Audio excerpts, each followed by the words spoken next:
Alô, amigos, estamos de volta para mais uma entrevista muito especial aqui no portal Terceiro Tempo, para vocês que nos acompanham no nosso Facebook, o terceirotempo.com, também para quem acompanha a gente no nosso canal do YouTube, o Terceiro Tempo TV, a gente com entrevistas especiais e hoje uma entrevista muito especial porque a gente que está no esporte há muito tempo sabe que hoje o Brasil ainda não dá tanto espaço, tanta importância assim a algo que é importantíssimo, principalmente no esporte, nos Estados Unidos, também na Europa, que é a psicologia no esporte. A gente tem um convidado muito especial, que é o doutor João Ricardo Kozak, ele é presidente da Associação Paulista de Psicologia no Esporte, a gente já conversou em outras oportunidades. Xará, primeiramente, muito obrigado pela sua participação. Eu vejo que é mais ou menos isso, né? Já melhorou muito o quadro nos últimos tempos, mas ainda não se trata o assunto como ele deveria ser tratado, não. Um abraço. Um abraço, João. Obrigado. Olá, amigos do Terceiro Tempo. Prazer estar aqui. Obrigado pelo convite. É sempre uma alegria a gente poder trocar ideias e falar sobre a psicologia do esporte, que é uma área, eu estou já estudando a psicologia do esporte desde 1989, então já estamos quase 30 anos na estrada. E eu diria que de 5 a 7 anos para cá, os clubes estão começando a se mobilizar um pouco na questão da valorização, né, do reconhecimento da psicologia do esporte, mas eu diria, João e amigos, que tênis, vôlei, basquete, natação, várias modalidades já se abriram, mas o futebol ainda custa a compreender, a valorizar, a reconhecer os benefícios que um trabalho sério, coerente, não estou falando que é chamar comandante do BOP para dar palestra, não, como a gente vê os times fazendo, ou como todos os anos acontece comigo, João, os times lá de baixo começam a ligar para mim, doutor, vem aqui dar uma palestra e tal. Eu não vou, eu não faço esse tipo de trabalho.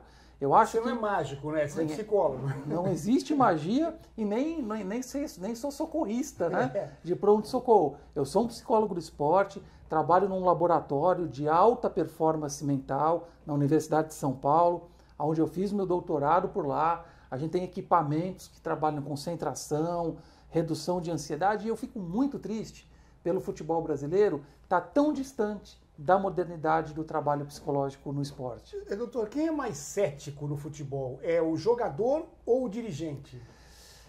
João, eu acho que existe uma cultura, né? Uma cultura no futebol de que psicólogo é coisa para maluco. Então, se eu não sou maluco, eu não preciso de psicólogo. Eu acho que a ciência ela está muito mais avançada do que compreende ou pode compreender jogadores, treinadores, dirigentes. O que eu vejo é que o futebol ele busca resultados muito rápidos, e esses resultados rápidos nem sempre são consistentes, ou às vezes são sazonais. Você vai lá, chama um comediante, um comandante do BOP, ele dá uma palestra e o time ganha, então eles falam, bom, isso aí funciona. Funcionou. Agora, quem tem que falar com os jogadores é o psicólogo do esporte. O psicólogo do esporte, como eu sempre falo nos meus cursos da Associação Paulista da Psicologia do Esporte, não pode ser, João e amigos, aquela menina que fica lá no segundo andar. Sabe aquela imagem? Olha, se não se comportar bem, vai falar com a menina do segundo andar. Não, a menina do segundo andar tem que estar no campo de jogo. Tem que estar ao lado do treinador. A gente tem que fazer trabalho multidisciplinar. Trabalho interdisciplinar, não adianta separar a mente dos outros aspectos. E o futebol, ele ainda carrega esse ranço de que quando precisa, vai buscar. E, na verdade, o que a gente precisa é estar junto com os outros profissionais da comissão técnica. Eu pergunto isso porque, na verdade, a gente sabe que o jogador de futebol, em sua maioria, ele já vem de classes mais baixas. Então, o entendimento dele por essa necessidade já é um pouco mais difícil. Em relação ao dirigente de futebol, não que todos eles sejam pessoas que tiveram um grande berço, mas a diferença é maior em relação aos próprios atletas, né? Então, acho que deveria partir realmente primeiro da parte de cima, né? Para que pudesse se pensar nisso com mais seriedade, e aí você não é como uma imposição, mas você coloca já para o seu grupo de treinador, de atletas, que é uma necessidade. Então, enquanto o dirigente do futebol não tiver essa cultura, essa cabeça, eu acho que vai ser mais difícil chegar no atleta, né? Eu acho que, eu digo sempre para os meus alunos, né, e o pessoal, muitos aí que com certeza estão vendo a gente, você tem que iniciar um trabalho sempre tendo uma palestra sobre o que é a psicologia do esporte. Porque nesse primeiro contato você já quebra um pouco o padrão do preconceito. Existe um pré-conceito, como eu disse. Psicologia é coisa para maluco, né? Então, para você ganhar a confiança dos atletas, sem a confiança dos atletas você não consegue trabalhar. Então é preciso um tempo, é preciso desmistificar o que é a psicologia do esporte e apresentar na sua base científica, técnica, prática, o porquê você está lá e como você pode, de fato, ajudar aquele plantel. Ter a confiança do treinador, é preciso que o psicólogo vá sempre pelo treinador, existe essa hierarquia e ela deve ser respeitada. Então eu já tive vários convites de clubes brasileiros que o presidente telefona para mim. E eu digo, presidente, mas o treinador fulano de tal sabe da minha chegada? Não, não sabe da sua chegada. Eu digo, então eu não vou, porque senão eu não vou ter espaço para trabalhar. Agora, se o senhor quiser marcar uma reunião com o técnico, o preparador físico, o médico, para que a gente possa falar sobre a saúde na preparação, ok, ótimo, estou indo. Agora, é importante que eles saibam o que faz um psicólogo do esporte. A gente tem que voltar alguns passos atrás, João e amigos, porque a gente que está à frente da ciência, fazendo pesquisa, produzindo conhecimento, a gente vê o que é possível ser feito e o que não é feito, e esse hiato gera uma tristeza muito grande em nós que amamos tanto futebol e gostaríamos de tanto de colaborar mais, né?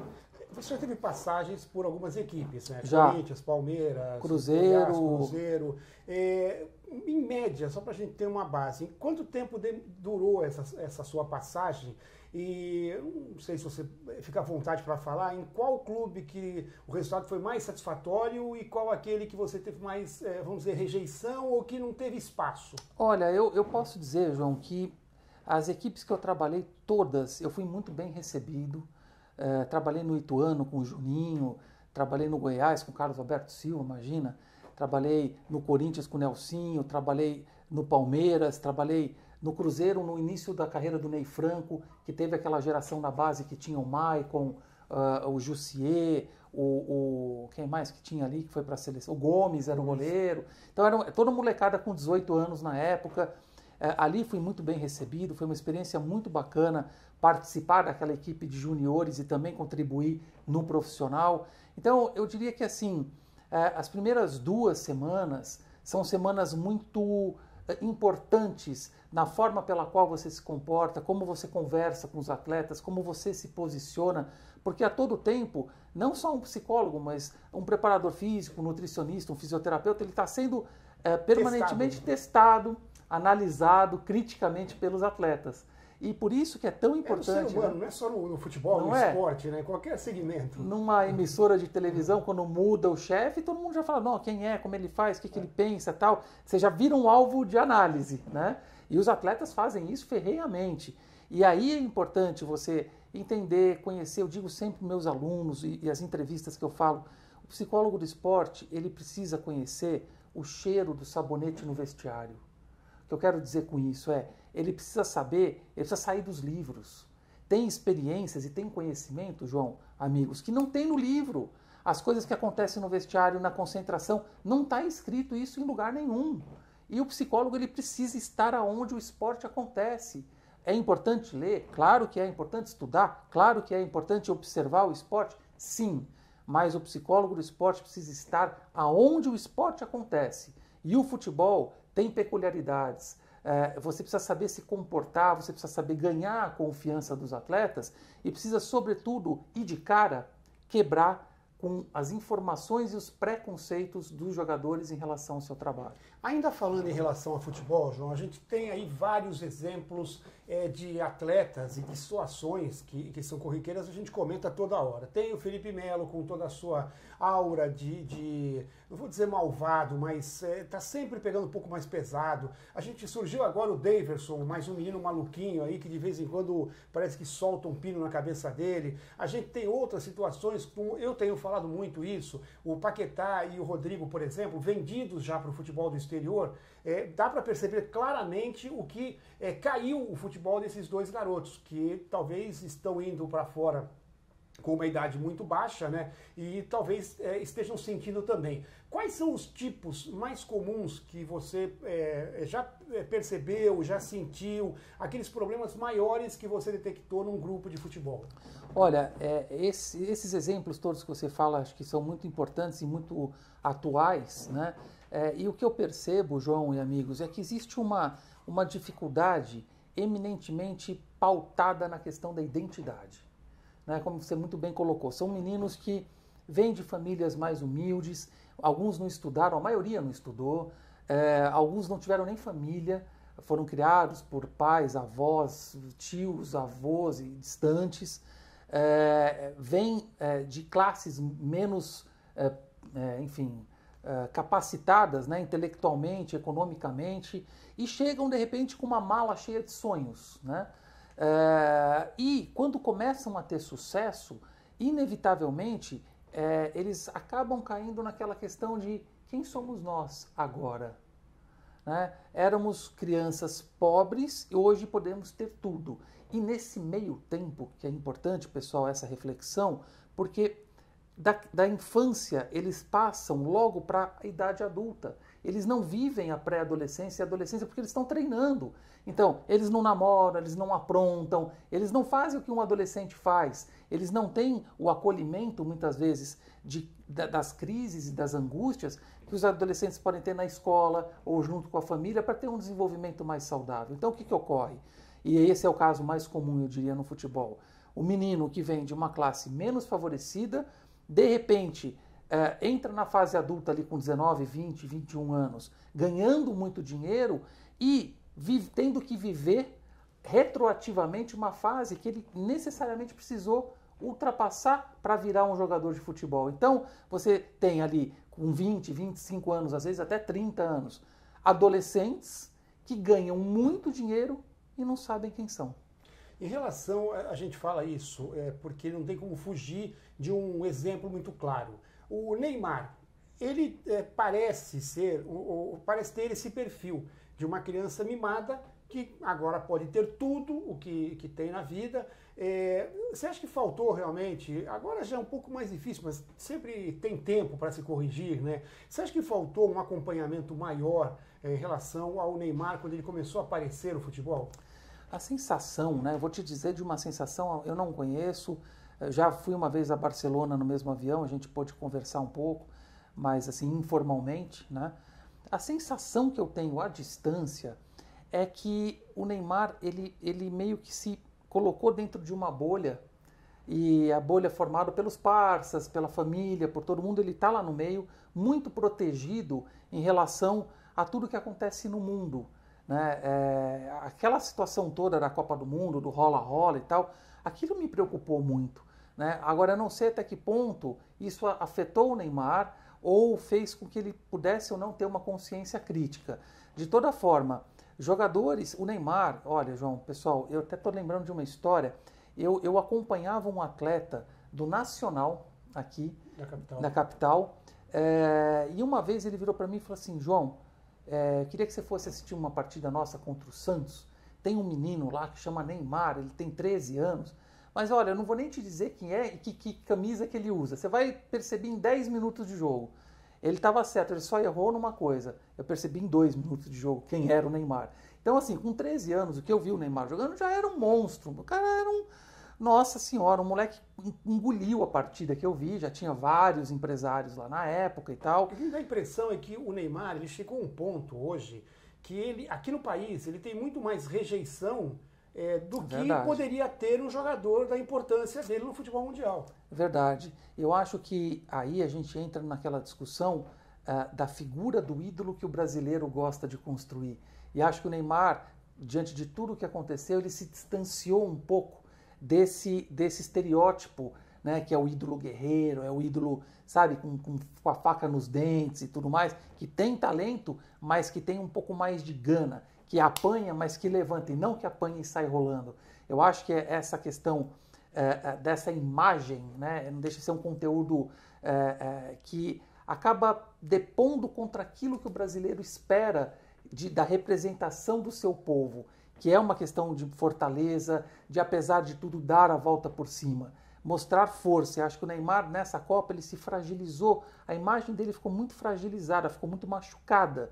E isso o brasileiro não gosta. O brasileiro gosta da reação, é do atleta forte, é do atleta talentoso que não poupa esforços para estar em pé e ocupar com dignidade sempre, né, a camisa da seleção. A gente está conversando com o Dr. João Ricardo Kozak, presidente da Associação Paulista de Psicologia no Esporte, né, para falar um pouquinho de todos esses problemas que os atletas, não só brasileiros, mas que o atleta em si, a gente sabe que não tem um prato pronto, não tem uma receita, mas basicamente, quando o senhor começa um trabalho, quais são as principais diretrizes que o senhor dá nesse trabalho, seja ele numa equipe ou seja ele com um atleta apenas de forma específica? É interessante a gente distinguir, né? Porque um trabalho individual, ele se dá num formato e o trabalho de equipe ele se dá num outro formato. O trabalho individual, a gente utiliza o ambiente clínico como mais um espaço onde a gente atua com esse atleta. Quais são os outros espaços? A quadra de tênis, o ginásio, o próprio campo de futebol, quando se trata de um jogador apenas, né? Na piscina, quando for um nadador, enfim, o tatame, quando é um judoca. Então, além disso, a reunião com a comissão técnica, os familiares, dependendo da idade do atleta. Eu atendo muita criança, muito pré-adolescente, então eu preciso muito da família junto comigo no consultório. Então a grande diferença é que o consultório, a parte clínica, é apenas mais um espaço de transcendência, né, de transformação. No esporte coletivo, a gente não trabalha na esfera clínica, a gente trabalha no clube, a gente trabalha nos treinos, a gente trabalha, normalmente tem uma sala, né, no centro de treinamento, e ali a gente inicialmente apresenta a psicologia do esporte para todos os atletas, para a comissão técnica, para o corpo diretivo, porque é mais um integrante que vai trabalhar no dia a dia com eles. Então é importante você ser apresentado e você dizer o que é que você vai fazer lá. E nesse ponto, em se tratando de futebol brasileiro, é fundamental que se tenha uma palestra muito bem descrita, com conteúdos linguísticos acessíveis a uns jogadores de futebol. Diferente você dar uma palestra para um time de jogador de futebol e para um time de vôlei universitário. A linguagem é diferente, o acesso cognitivo é outro, né? Então, você precisa facilitar a compreensão dos atletas.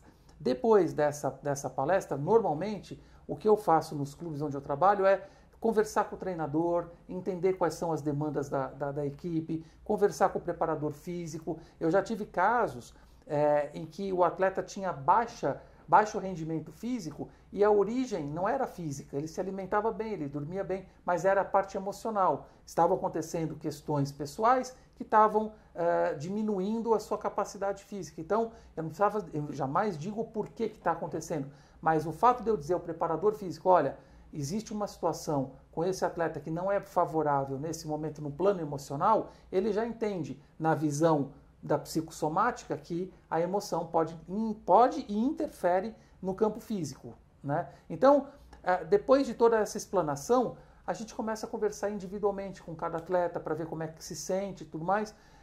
Tem um roteiro semi-dirigido, né, para essa primeira entrevista. E em seguida, os trabalhos de grupo, as palestras. Por isso que eu falo, tem tanta coisa para você fazer antes de dar uma palestra, e quando a gente abre o jornal e vê que um comandante do BOP foi chamado para dar uma palestra no clube, aí a gente realmente desanima, né? E a gente sabe que o técnico de futebol tem as suas lideranças dentro de campo. Às vezes nem é o líder técnico, mas sim aquele que tem comportamental, talvez um comportamento, que tem uma inteligência um pouco superior. No seu caso de trabalho também, é bem-vindo um líder, não que esse líder ele vá, por exemplo, entregar o que os outros companheiros estão passando, porque eu acho que isso é muito particular, isso aí tem que ser tirado com toda a técnica que vocês têm. Mas vocês sempre tem também, de repente, alguém que, pela sua condição diferenciada, auxilia nesse trabalho? É importantíssimo esse ponto, João. Até recuperando um pouco a Copa do Mundo passada, que o Tite fez rodízio de capitão, né?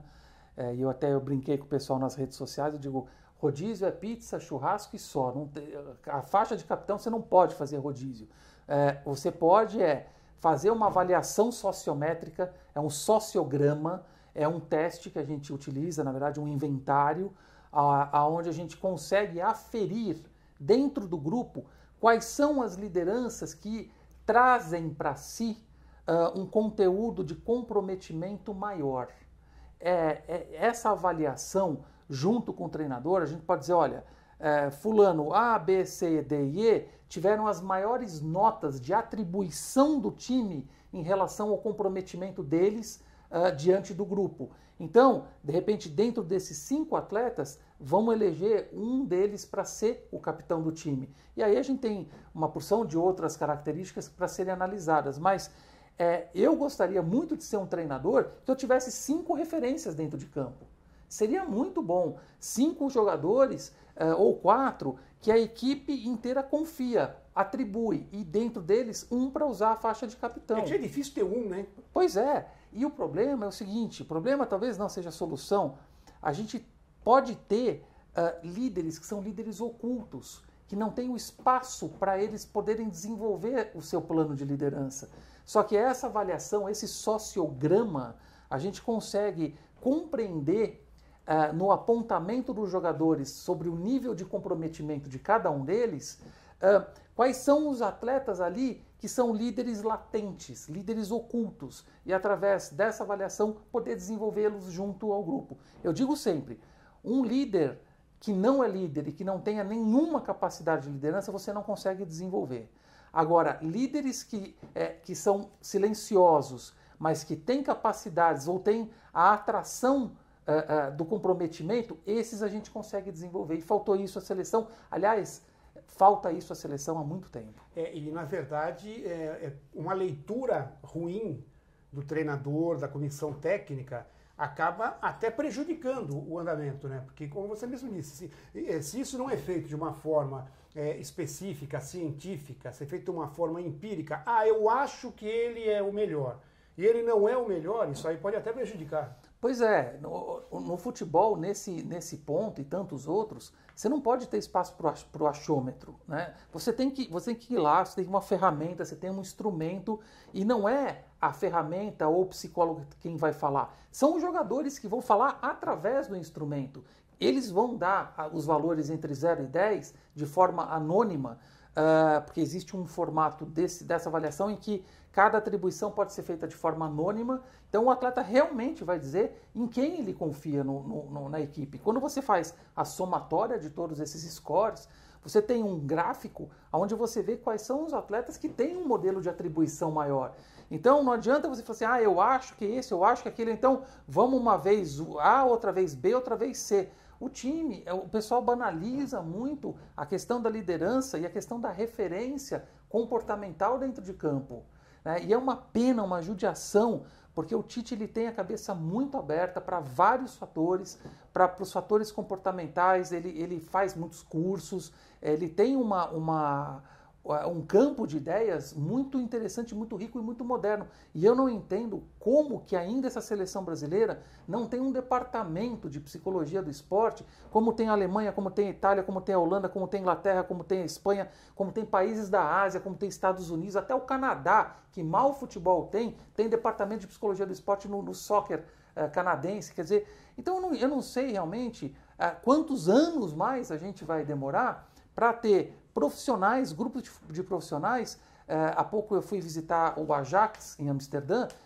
até é interessante falar para os amigos, como é que funciona lá? Eles têm em cada categoria, mirim, infantil, juvenil, juniores, profissional. São 5 psicólogos que formam o departamento.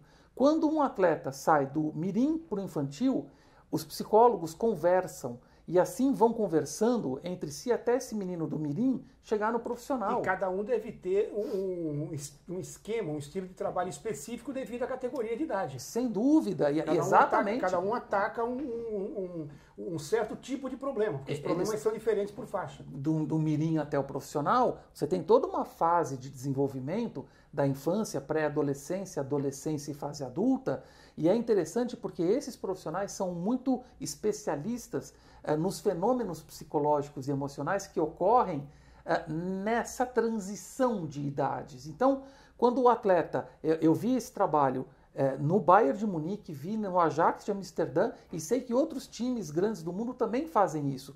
Aqui, gente, por conta do Estatuto da Criança e do Adolescente, os clubes foram obrigados a ter psicólogos, mas o que a gente vê, infelizmente, eu falo isso há muitos anos, são profissionais muito pouco preparados, que não conhecem o futebol, que não sabem o cheiro do sabonete no vestiário, que eu quero dizer é que não tem a familiaridade com o ambiente do futebol e muitas vezes vão lá mais para fazer o time não tomar a multa da CBF e assinam o ponto. Claro que tem profissionais muito bons já trabalhando nas bases de clubes, excelentes. Agora, os clubes têm medo da multa, eles querem fugir da multa. Então, é o jeitinho brasileiro. Agora, no profissional, a coisa é muito complicada, porque não há a exigência no profissional. E a gente pegar esse caso recente do menino Daniel, né, que foi morto. Daniel. Então, você pega um caso como esse, outro dia em alguns jornais aí saiu alguns psicólogos falando. A gente vê, João, psicólogos falando sobre preparação esportiva quando um jogador é assassinado, quando a gente toma de 7-1 numa Copa do Mundo dentro de casa, quando a gente é eliminado por uma Bélgica, que a gente podia jamais pensar isso 20, 30 anos atrás. Aí os psicólogos aparecem. Agora, pessoal, por que os psicólogos não aparecem para falar de prevenção? Por que psicólogos não falam o que pode ser feito para a gente reduzir os danos que o futebol brasileiro e suas equipes, porque o nível técnico do nosso futebol hoje é lamentável.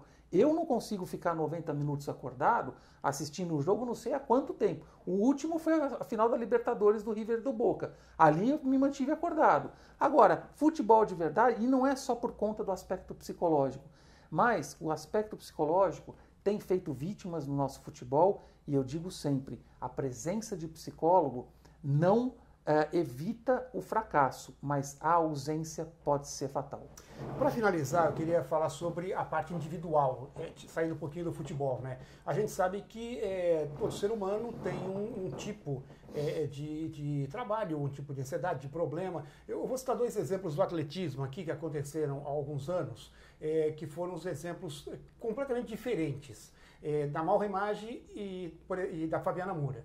A Mal Remage, ela tinha tido marcas excepcionais, acabou sendo pega num exame antidoping, sem ter feito nada para melhorar a sua condição.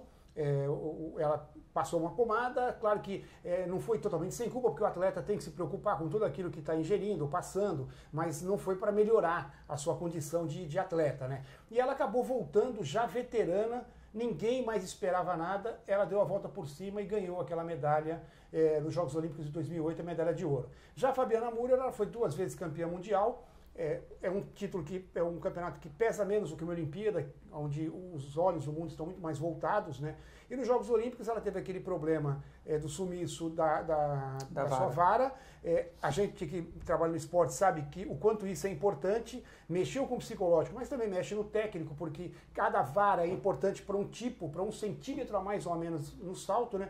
E em 2012, por um problema de um vento forte, ela acabou não seguindo na competição e também acabou não ganhando medalha. Aqui no Brasil já era diferente, ela conseguiu uma marca boa na última competição que ela fez antes do Rio, mas ela vinha de contusão, vinha de uma cirurgia, tinha um problema de pubis, então ela não estava no melhor mesmo de sua forma como estava nos outros jogos, em 2012 e também em 2008.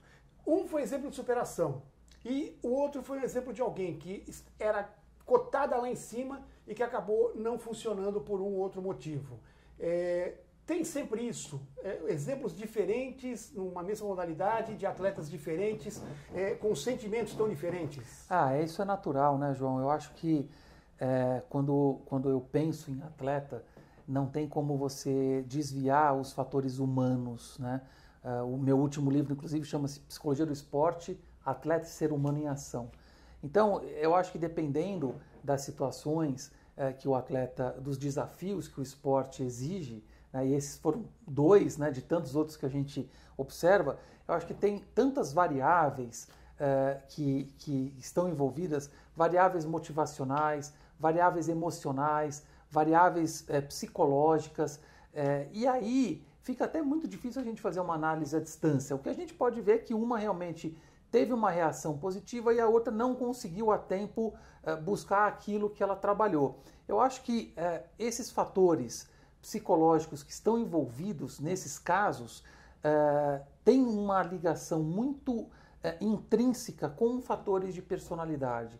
Tem atletas, eu já trabalhei com vários, que diante de adversidades cresciam demais e outros tinham a performance aniquilada.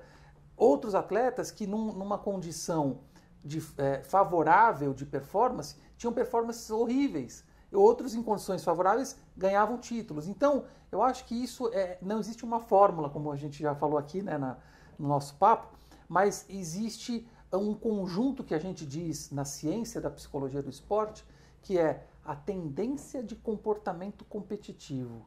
A tendência de comportamento competitivo é um conjunto de fatores que está aliado não apenas à performance do esporte, mas à performance da vida, a história da vida, o desenvolvimento da vida e como aquele indivíduo se constituiu enquanto tal, não só enquanto atleta, mas também enquanto ser humano. Eu não vou pedir, João, claro, eu já falei isso, para citar um exemplo, por exemplo, de alguém que acabou não indo tão bem porque tinha problemas que não conseguiu, como você mesmo disse, tinha tudo para conseguir e acabou psicologicamente não se dando bem e fracassando. Mas eu queria que você citasse algum exemplo de alguém que você já trabalhou, que num momento de total adversidade deu aquela volta por cima e você ficou impressionado como esse atleta, seja ele de esporte coletivo ou de esporte individual, como ele conseguiu aquilo, que de repente você mesmo como psicólogo até chegou a duvidar, mas ele até surpreendeu o psicólogo. Tem algum exemplo que você lembra? Assim? Eu me lembro,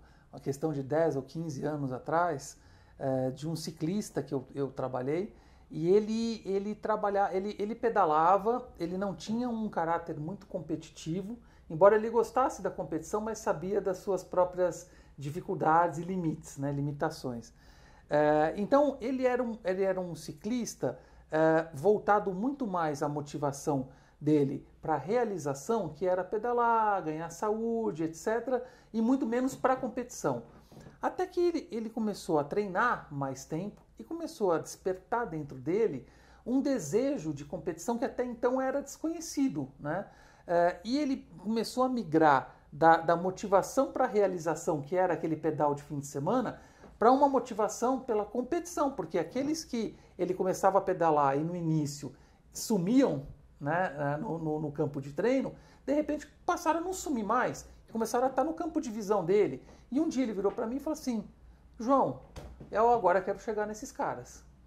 Eu achei que eu nunca ia poder, que eu nunca ia ter capacidade para isso. E aí nós começamos a trabalhar uma porção de habilidades psicológicas. Hoje em dia, dentro do campo científico, a gente tem aparelhos muito modernos que medem a concentração, reduzem a ansiedade, aprimoram o foco, a concentração, tomada de decisão, velocidade de reação mental, como o neurofeedback, o biofeedback. A gente estava falando do futebol agora há pouco, a gente lamenta tanto que tanto arsenal de informação não chegue aos times de futebol, né? Mas voltando ao ciclista, a gente começou a desenvolver todo esse trabalho, houve uma imersão muito forte nessa caracterização da motivação dele, que era da realização pessoal para a competição, e quando ele realmente começou a chegar perto desses ciclistas de alto rendimento, e ele falou assim, agora eu quero competir, vou ganhar, ali ele começou a treinar, dobrou o número de horas que ele treinava, e foi um processo de um autoconhecimento brilhante para ele, porque isso gerou inclusive um reflexo no trabalho dele, na família dele, na autoestima dele, e ele se tornou, através do esporte, né, e dessa superação de si mesmo, uma pessoa muito melhor. Então, acho que o esporte ele tem essa magia de mostrar, essa magia de construção de identidade e de autoconhecimento e de autoimagem que pouquíssimas outras atividades eu imagino que tenham. Por isso que é tão importante na questão da criança, no momento da infância, os pais estarem muito próximos dos adolescentes para terem uma boa formação esportiva. Isso, quem sabe, pode ser um papo longo que a gente vem até aí no futuro. A gente está conversando com o João Kozak, né? E só para finalizar, a gente está colocando aqui também na tela, né? Aqui embaixo a gente está colocando aqui o e-mail, né, do consultório, o e-mail do João, o e-mail também da Associação Paulista de Medicina. Nosso sitezinho. O site, né, e-mail também, né, para quem tiver interesse. E é por isso que eu estou te perguntando o seguinte, vou te fazer essa última pergunta. Você dá aula, você já está mais quase 30 anos trabalhando com isso. A gente tem, por isso que eu estou colocando todas essas informações para quem tiver interesse, para quem viu, para quem tem interesse, para quem é atleta, para quem é de algum clube.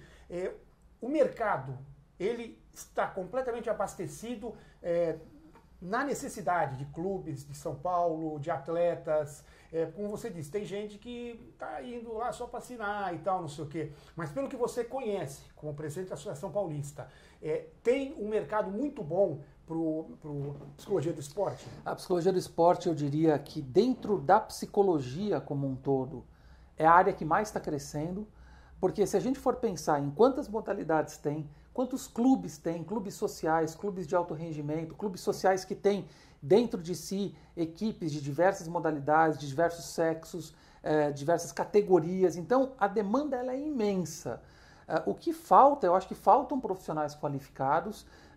Como você lembrou, eu tenho um curso de formação em psicologia do esporte voltado basicamente para estudantes em graduação de educação física e psicologia e já formados também em educação física e psicologia, mas ultimamente, João, a gente tem recebido jornalistas esportivos que querem entender o que é a psicologia do esporte, como ela funciona, e eu fico muito feliz com a presença de jornalistas, de médicos do esporte, de treinadores. Eu tive o Euler, o filho do vento, veio fazer o meu curso, eu fiquei muito feliz. Isso faz uns 6, 7 anos. Ele falou, professor, quando eu pensei em abrir algumas escolinhas em BH, legal. A primeira pessoa que foi, eu vim procurar o senhor porque eu sabia que eu tinha que saber um pouco de psicologia do esporte, porque eu ia trabalhar com as famílias, com garotos e tal. Então você pega exemplos como o Euler. Isso é consciência, né? Muita consciência, né? Então a gente tem treinadores que vêm fazer o nosso curso. E o atendimento, né, em Alto de Pinheiros, da clínica, da Associação Paulista, eu atendo atletas de diversas modalidades, de diversas categorias e clubes, né, que têm interesse em desenvolver, criar departamentos, tanto base junto com o profissional ou só o profissional, também sem dúvida nenhuma que são desafios que eu estou sempre muito disposto, né, a trabalhar. Atualmente eu comecei um trabalho já há 1 ano em uma equipe de eSports, que é uma coisa muito bacana, que também está crescendo bastante, a equipe da Vivo Cage, que muito bem me recebeu, todos os players, o manager, o CEO, deixo um abraço a todos que estão vendo aqui, o pessoal da Vivo Cage, uma alegria imensa e você poder trabalhar dentro de uma modalidade que tão bem recebe, que tão bem valoriza o seu trabalho e reconhece a importância dos fatores psicológicos atrelados ao esporte. E da minha parte, João, eu agradeço, é sempre um prazer poder conversar contigo, os amigos do Terceiro Tempo. Vamos torcer para que a psicologia do esporte ela possa ter melhores momentos no nosso esporte e, sobretudo, no futebol, que está caducando um pouquinho mais a cada ano e eu estou realmente preocupado com o que vai ser do nosso amado e embora combalido esporte nacional. Para quem tem 56 anos como eu e pegou uma época maravilhosa, a minha preocupação também é muito grande. A gente conversou com o João Ricardo Kozak, muito obrigado para ele, presidente da Associação Paulista de Psicologia do Esporte, né? Falando um pouquinho mais sobre esse tema tão interessante, ainda não é uma prática comum aqui no país, mas tomara que cresça, porque a gente sabe que nos Estados Unidos, nas modalidades principais, também na Europa, isso já funciona e muito, não só fora do futebol, mas também dentro do futebol. Você acompanha a gente aqui no YouTube, no Terceiro Tempo TV, também no nosso canal no Facebook e logo logo a gente volta aqui nesse espaço do nosso Milton Neves no portal Terceiro Tempo. Até mais, um abraço, hein? Tchau.